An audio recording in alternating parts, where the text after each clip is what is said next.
Be advised, the opinions and views of the hosts and guests do not reflect those of the station.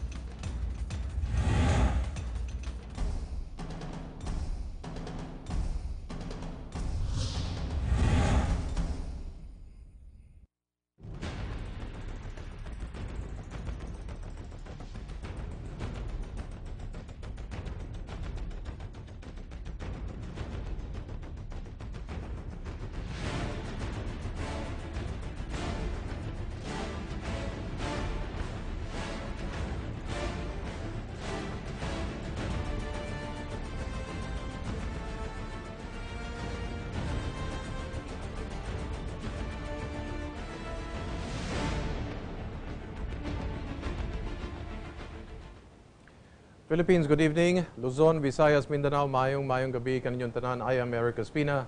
The title of our program for tonight is Kalayaan in Kalayaan Islands. Well, Governor Joey Salceda said no freedom can be won without sacrifice. I say amen. I also say freedom is more important than pacification. Freedom is more important than peace. The current incidents that have been bedeviling us in the Spratlys or in the Freedom Islands or in the Kalayaan Islands is that simply the cherry in the so-called on top of the cream pie. Why do I say this? Because you really don't need actual soldiers or an actual invasion to be able to take over a country. You just simply put in asymmetrical warfare, which is you put in drugs, a reenactment of the opium wars, you put in and send in more illegal immigrants. You flood their economy with cheap products. You allow the unmitigated entry of smuggled goods. You create as many mainland corporations that do business in the Philippines. These are all acts which in the end are inimical to our republic. There is a report made by First Lady Imelda Marcos in one of her visits to mainland China when talking to a senior Chinese leader. And the Chinese leader, and I quote, said, "The Philippines is China's gateway to the world. And the Philippines is the world's gateway to China." If that is any indication, this is what we will be discussing for tonight. And so my guest first and foremost will be UP professor and assistant to the Dean of Academic Affairs, Professor Edgardo E. Dagdag of the Asian Center. Good evening. Good evening. And we need a veteran voice, a strong voice, a committed voice, former member of parliament and Governor Homobono Adaza. Good evening to both of you. Good evening. Okay, just to remove all doubts, because there are some Filipinos who say that perhaps you know, the Kalayaan Islands is not really covered within our exclusive zone, and we really have no title to it, and we're just picking a fight over a useless territory of islets. First and foremost, is the Kalayaan Islands really part of Philippine territory? Anybody? Well, absolutely, it's part of Philippine territory. Okay. If you take into consideration universal agreements with respect to the definition of boundaries of a particular country, remember that the Philippines is an archipelago. It's an established fact that measured from the archipelagic theory, the Kalayaan Islands is a part of the Philippines. Okay. There is no other country that can claim ownership of the Kalayaan Islands. It's only the Republic of the Philippines. And besides, historically, the Kalayaan Islands has always been within the jurisdiction of the Republic of the Philippines. You know, during the time of Spain, even the Kalayaan Islands is included in what is known as Hacienda Filipina. It's not included as a part of China or any other country in this part of the world. And remember that historically, the person who created an international imbroglio over the Kalayaan Islands was Ibolano. By the name of? Coloma. Coloma. Admiral Coloma. Admiral Coloma was the one who proclaimed Kalayaan Islands as Freedom Land. Okay. And he claimed that he discovered it. Of course, he did not discover it because as early as the Spanish times, It was discovered. it was discovered already and a part of the Hacienda Filipina. And even when the British came over in the 18th century here, the British included the Kalayaan Islands is part of the Hacienda Filipina for the 2 years that they had sovereignty over the Philippines. In the 1760s, yes. Yes, when they defeated Spain, Yes. in effect. And during that period, the Macleods included this Kalayaan Island as part of Hacienda Filipina, which is the Philippines now. And then Marcos issued 2 presidential decrees, if I'm not Yes, mistaken. Marcos issued 2 presidential decrees, and other than the presidential decrees, it's, as I mentioned earlier, it's internationally recognized that Kalayaan is part of the Philippines when you follow the archipelagic theory, which is also adopted in international agreements. So China claims supposed ownership of the South China Sea that includes, according to them, the Kalayaan Island, only of very recent vintage. Very recent vintage. The other countries also similarly did not make any claims. The claimant, the pronounced international claimant, is the Republic of the Philippines. So what's the beef? All these people should back off, and they should, especially China, should adhere to the 2002 agreement. Okay. The declaration of settling disputes in the West Philippine Sea through diplomatic and peaceful means. Now they are threatening us. Why do you Violation think? of the agreement. Why do you think all of a sudden China is talking about the Spratlys or the Freedom Islands? Why is Vietnam all of a sudden rediscovering its voice? Why is Malaysia and all the other countries? Why are they all of a sudden laying claim to the Kalayaan Islands? Can I? Yes, yes, go ahead. Okay, let me first address the first question. Okay. Whether Kalayaan is part of Philippine territory. Okay. I do believe that because of the presidential decrees that were issued by President Marcos, which made Kalayaan Part Island of Group Palawan. as a municipality of the province of Palawan, Palawan. yes. So it became part of the Philippines. No?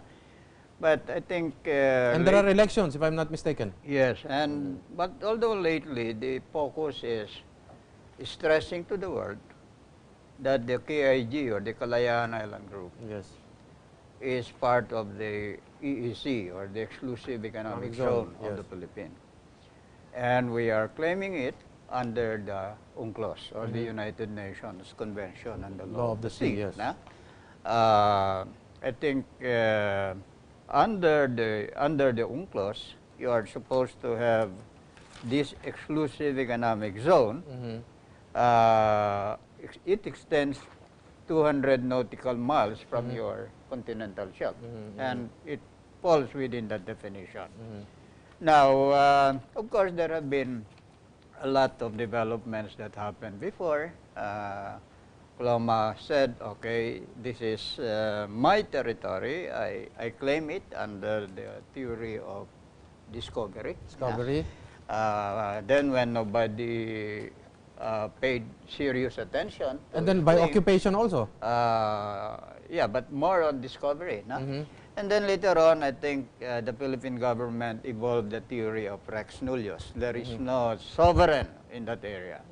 And what you call this, the San Francisco Peace Treaty was not clear enough in 1951 when it defined the territory after the end of the Second World War. So there is no sovereign, and therefore the countries close to the disputed areas can claim sovereignty over these areas.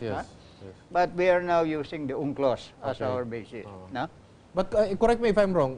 Cloma issued a challenge to the world. Yeah, but and nobody spoke out. Nobody paid attention to it. If this was law, don't you think the period of laches would have already applied? They thought that among others. Yeah, it would have been. They would have been stopped already from making any claims. I think some countries thought that this is a declaration coming from somebody who is not that serious or whatever.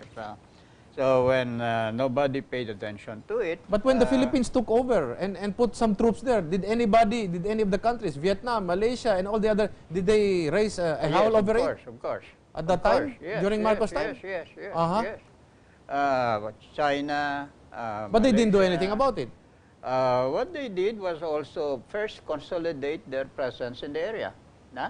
During Marcos' time? Yes, of course.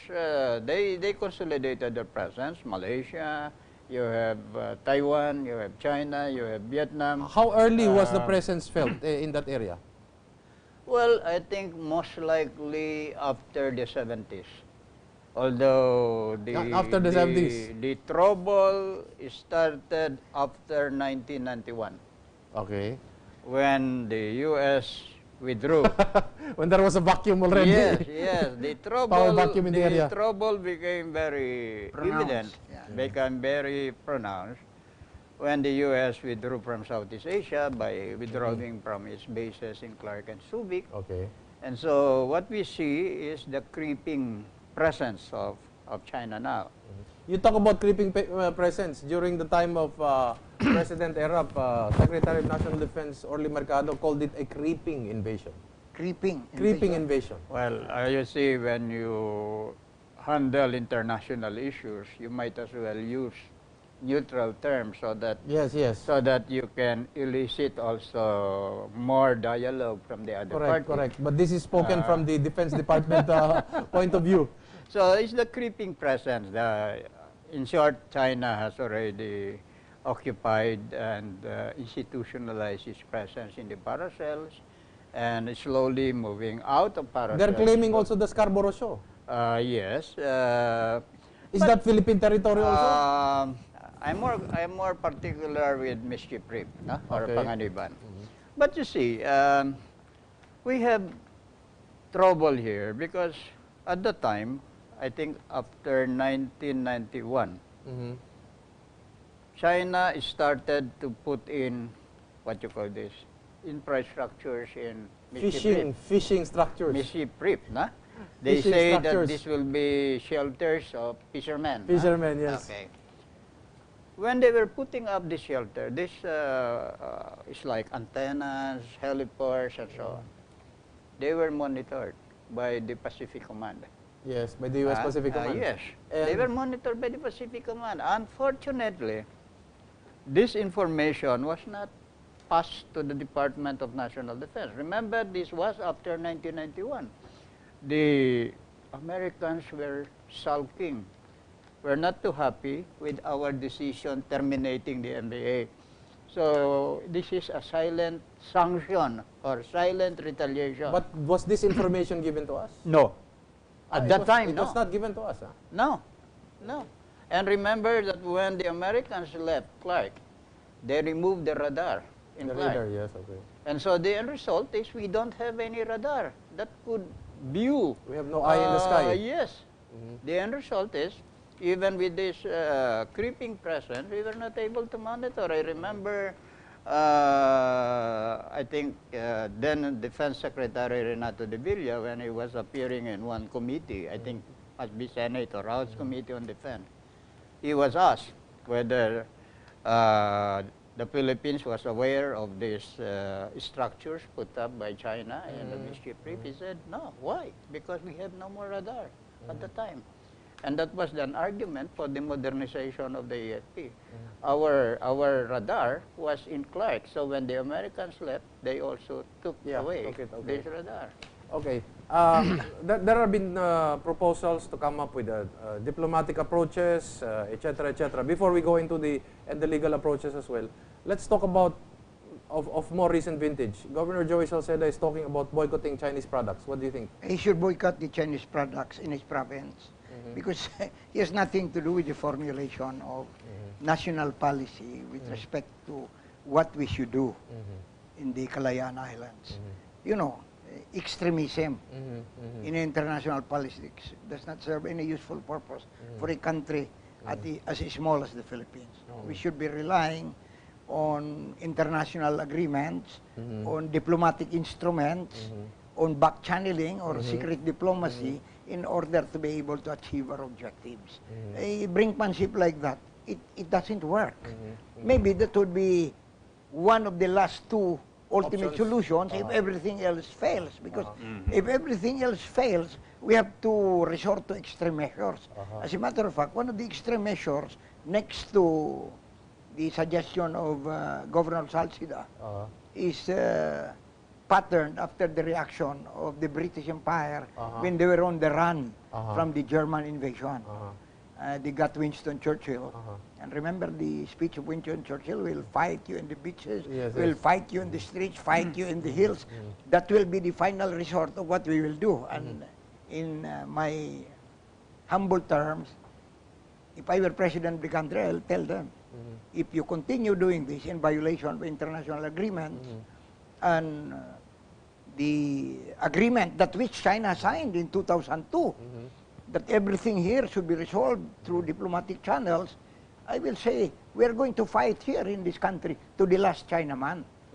Not to the last Filipino, no, to the last Chinaman. Senator Ralph Recto said, in reaction to Governor Joey Salceda, said, instead of boycotting Chinese products, we should, however, engage in more trade. Fight them at their game by increasing the trade. Increasing the trade With the between China. China and the Philippines Yes. with the balance in our favor. Yes. But with China allow that, the balance will not be in our favor because many of the products of China are smuggled Correct. into the Philippines. Correct. They don't even pay taxes. Correct.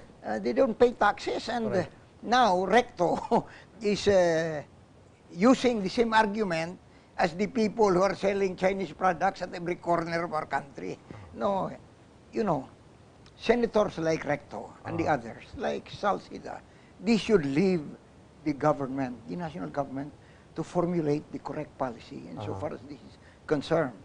And I think the more they shut up, the better it is for the country. Because they are not at the center of policy formulation and policy implementation. So what good will that be?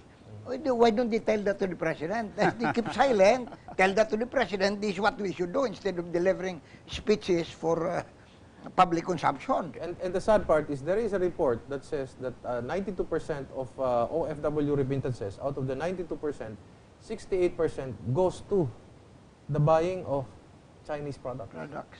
So in short, many of the dollars that are brought into the Philippines are brought out into China. You know, Eric, I think this problem is actually heaven sent. This is finally telling our leaders that the number one rule on economic development, on national development, is self-reliance. They should read all books, even those written by people who come from the dominating colonial countries. They always say that. Read Gunnar Myrdal, read Ronald Speer, read the others. It says, if you want to develop your own country, you must rely on yourself. Because how do you expect to run the 100-meter dash in the Olympics? With crutches? You know, you can't do that. So it's a warning to leaders in this country that we cannot behave like colonial servants. We must behave like masters in our own Are country. you happy with the Philippine response to what the headlines in Singapore and in other countries or in Vietnam say that the Philippines got a scolding from China?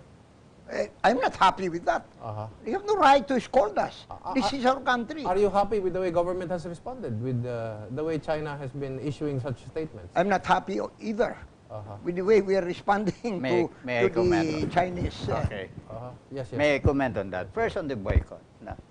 You know, this is a democratic country. The Philippines is a democratic country.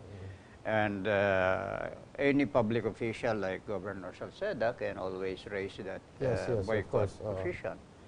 But I think in international relations, boycott or imposition of sanctions will never produce positive results. It's always diplomacy. We have to be patient enough we have to strengthen our diplomatic efforts. We have to make use of available mechanisms. But no way can we apply sanctions like boycott, because with respect to China, the relationship is very asymmetrical. Okay. Hold on to that thought, Professor. We're going to pause for a few reminders, and when we get back, we'll talk about our diplomatic efforts. We'll talk even about not only state diplomacy, but public diplomacy, which is being pushed by Congressman Roy Logoles, and we'll ask our panel to discuss this and other related issues when Republika returns.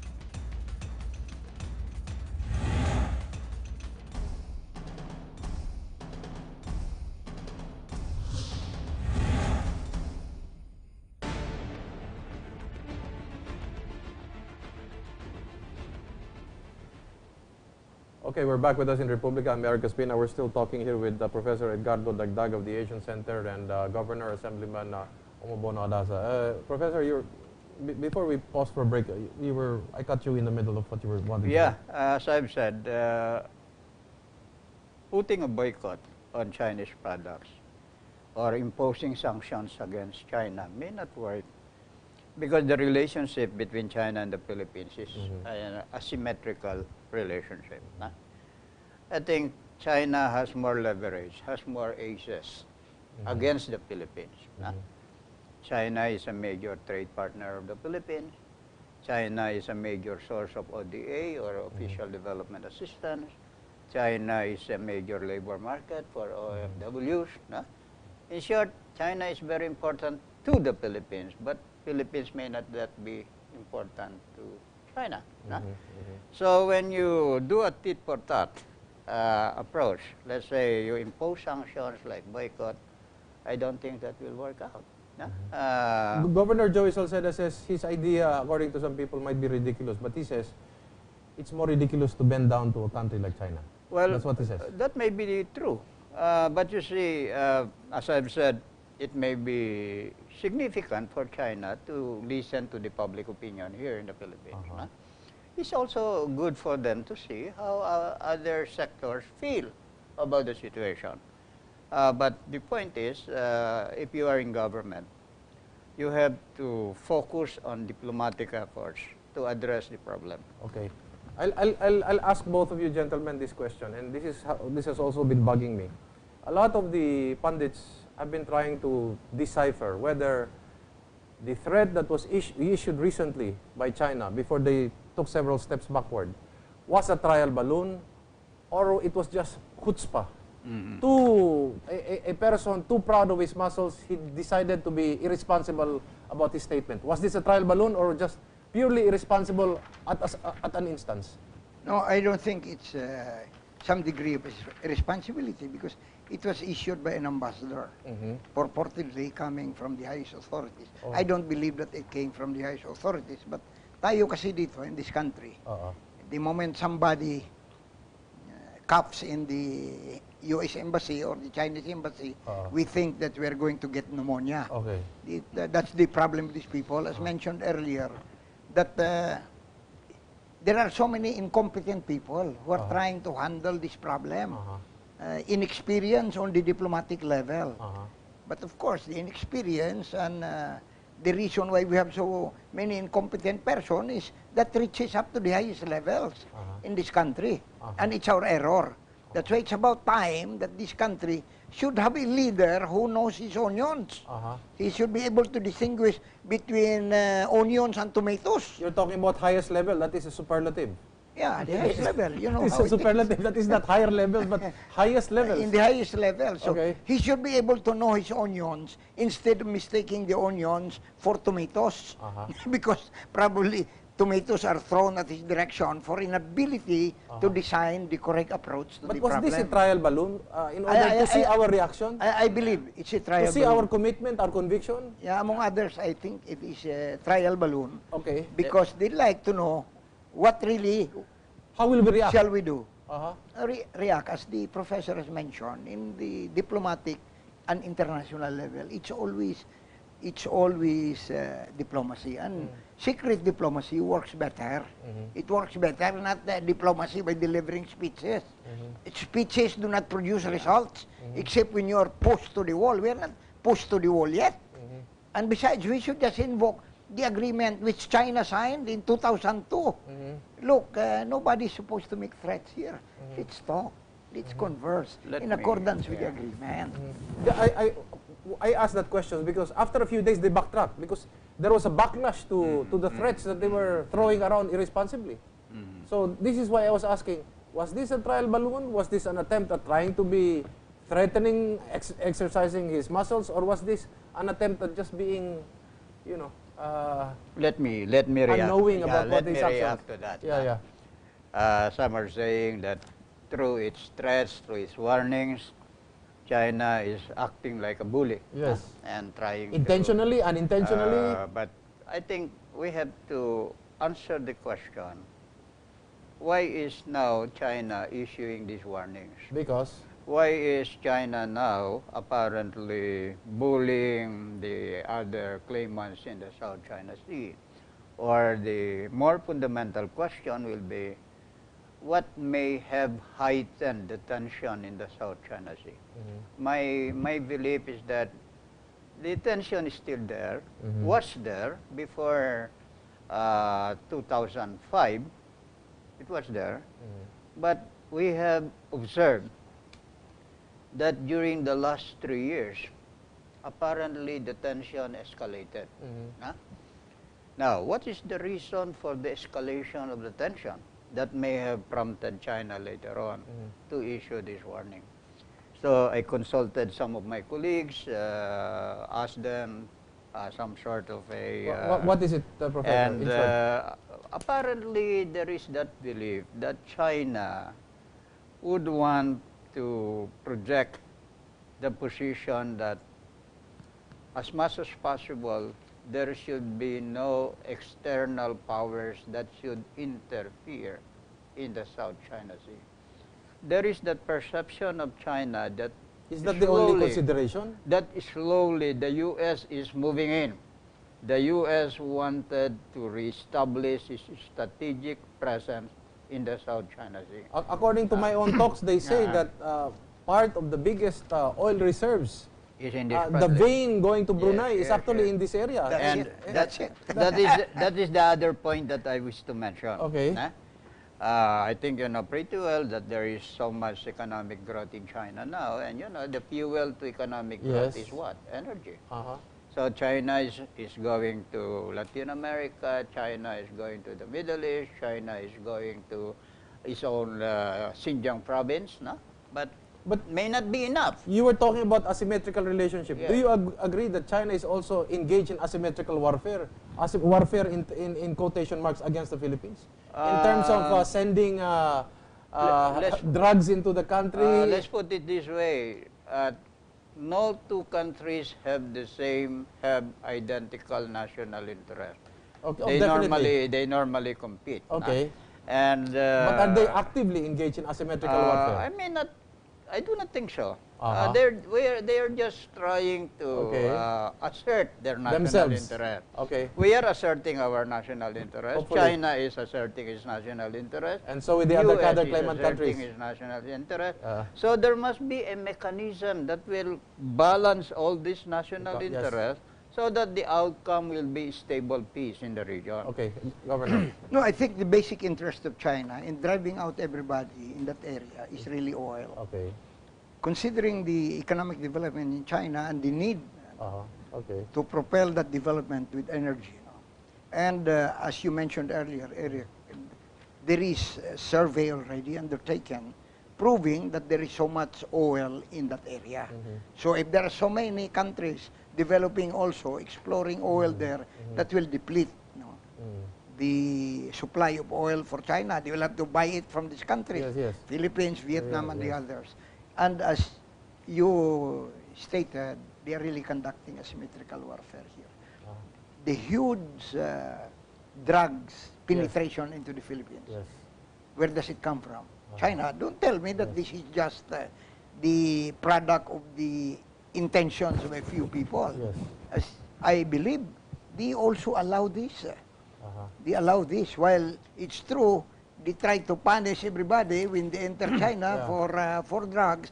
But yet, you know, they intervene when many of these drugs. So you mean to say the left hand and the right hand doesn't know what it... doesn't know each other. But they're all part of a grand scheme. Of course. That's the impression they're creating, because here, look at the drug manufacturers here. Most of them are Chinese. Chinese nationals. Most of them are Chinese nationals. And there is something somewhere insidious in the sense.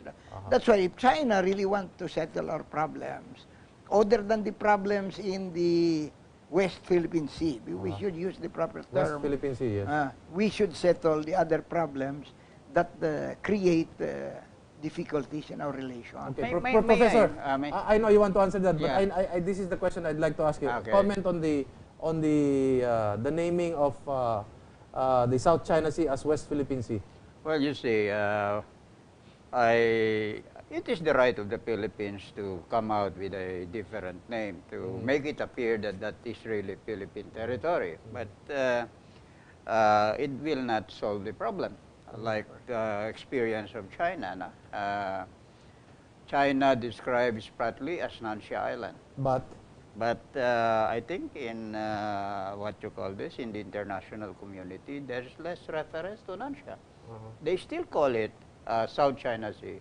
Even in the official documents between the Philippines and China, and even in the ASEAN, you seldom see the term Nansha. You see the term South China Sea. So this will be a good effort on the part of the Philippines, but I am not so sure whether it will create a positive outcome in terms of asserting the sovereignty of the do you agree that China has a weaker title to Freedom Islands, considering that it's a historical title that if you really enforce it, will even claim the entire Philippine archipelago all the way up to Malaysia to Indonesia?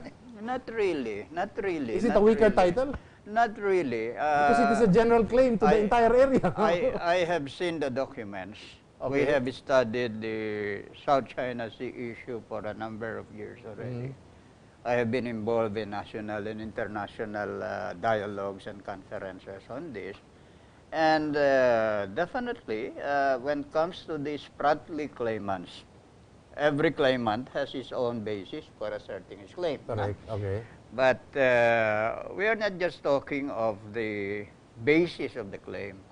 We are now talking of the capability to enforce that claim. Well, that's another issue. So I think if That's you military look, terms if you already. look at the Spratly claimants, the country with the most capability to assert his claim is China. Okay. There was already a naval encounter between China and Vietnam in the past. Yes. And I think we know what happened. China won in that naval In terms of evidence, in terms of title, you're a lawyer. In terms of title, in terms of evidence, I don't think the Chinese can win. I don't think they can win. I have also studied this matter very thoroughly. Because it's a general claim to the entire area. They cannot really win the arguments. If this goes to an international forum, an international arbitration committee, I think with the presentation of evidence, they'll lose out. That's why, as the professor pointed out, the main problem, we may have the legal arguments, but we will lose from the enforcement point of view. Because internationally, he who was the gun rules. But the United States of America and many other countries who are members of the United Nations are trying to state an international rule categorically.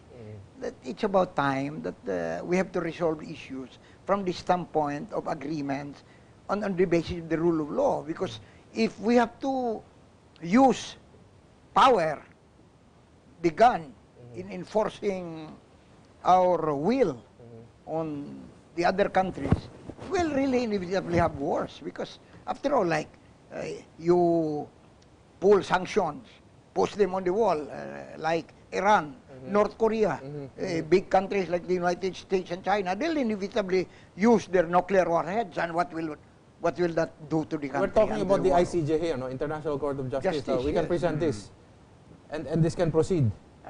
Can we go to the Security Council? I don't think that will be a problem. No, I think. Is there a maritime court where we can present this also? For you to present your case in an international tribunal like the ICJ, you need the prior approval of the other party. And I doubt if China will give the prior approval. But there is a welcome development, I think, for all of us. I think for the first time, the issue of the Spratly was included in the agenda of the ASEAN Regional Forum. What is our future in terms of making use of ASEAN versus China? Yeah, in fact, as I've said, for the first time, it was included in the agenda of the ASEAN Regional Forum at the insistence of Vietnam. No? And that's the reason now why China is saying we are opposed to the internationalization of the Spratly issue, because as you can see, when it is presented to the ASEAN now, particularly to the ARF, the dominant voices will really speak louder. And there are people right within China or the Chinese embassy that when it comes to the issue of the Spratlys or the Kalayaan Islands, there are two things definite. That number one, they will never engage in multilateral talks, always bilateral, that's one. And that number two, only future leaders can decide on the issue. Okay.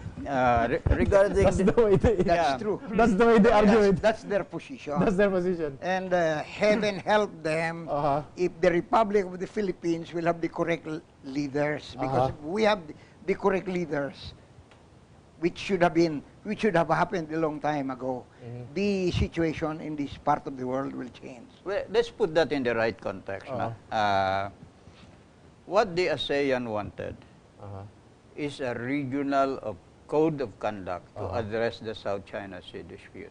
But is China willing to enter into that kind of code of conduct? What we have now is the 2002 Declaration of Conduct, on the Code of Conduct. It's simply a declaration between the ASEAN and China. Yes, okay.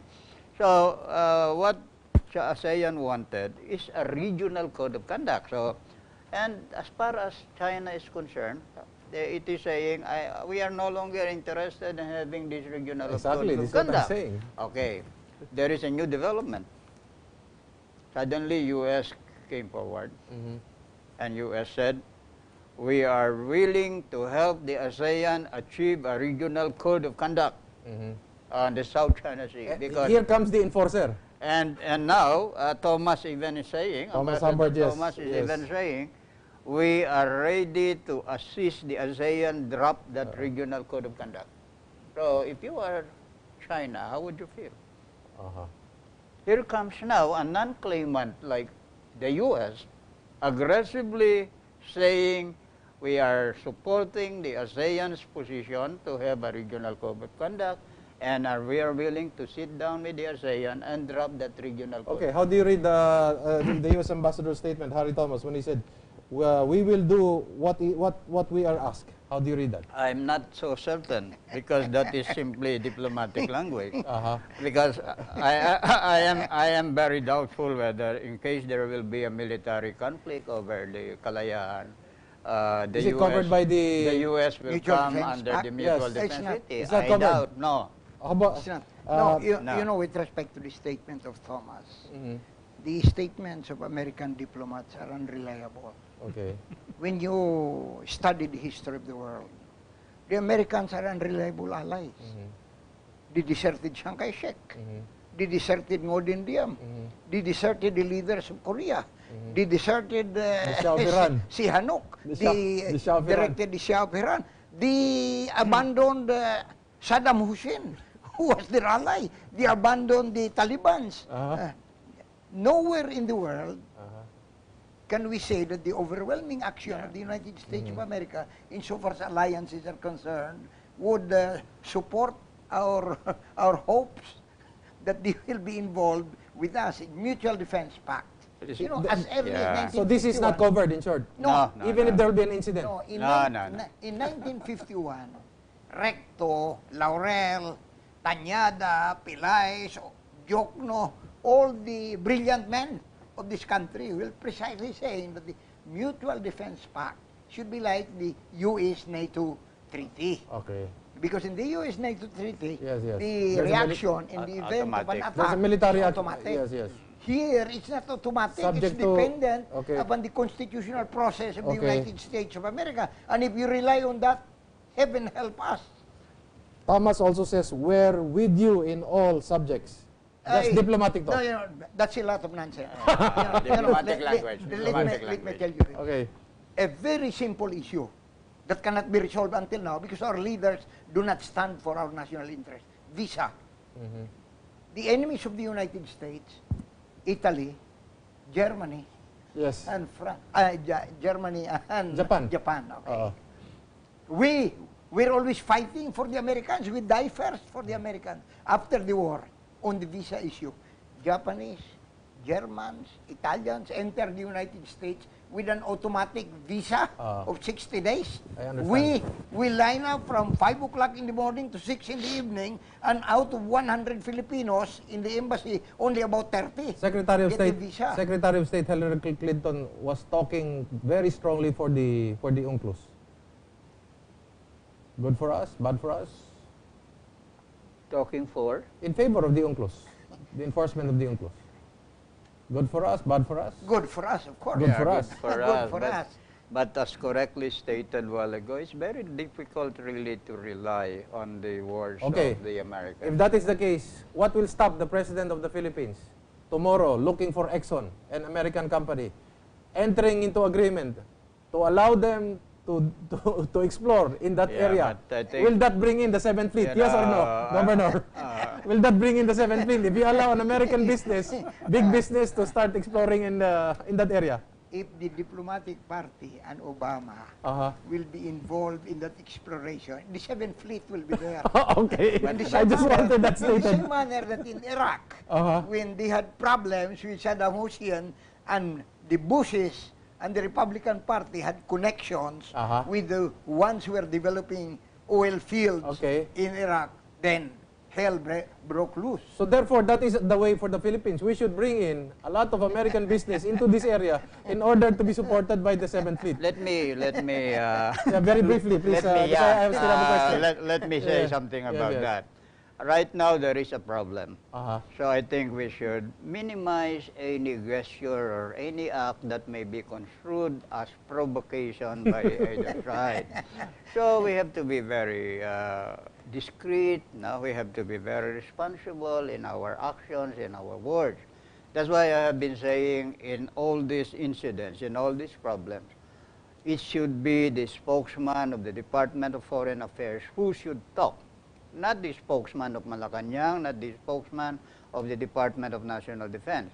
The DFA spokesman is the one who is competent to talk on foreign relations issues. A Okay. In order that we can Okay, avoid yeah, this Governor. problem. Governor. The main problem, as we have earlier Is that almost incompetent? agreed upon, is that the competent agency Uh-huh. may not have competent people Okay. to stress the point very well. That's the problem. And do we have a China desk, a permanent China desk also? We don't have any. That's the problem. We Okay. have. Meron ba? And our DFA spokesman is competent. Okay. Now, Okay. Yes. Final. Okay. I have a final question. This is the proposal by Congressman Roy Logoles. He's talking about public diplomacy, which, in short, he's saying the use of 1 million pinpricks to expose the bully in this area. What do you mean by that? Public opinion, get everybody involved to expose China as the bully in this area. no, see, Roylo should start writing a work of fiction. Okay. That's not a very realistic approach Okay. to diplomatic problems such as this one. Okay. So I suppose the congressmen, the good advice to the congressmen, senators, is they should keep their mouth shut. Okay. If they are interested to make sound proposals to the president, who has authority to tell the foreign office what to say, Okay. that's what they should do. Okay. Even including Salcida, except that Salcida Is governor. is governor Of a province. governor of a province so far away from Manila. Okay. And was he former, you know what, No, okay. of the previous administration. Very briefly. Yeah, if we understand the sensibilities of the Chinese, we will minimize a lot of talk.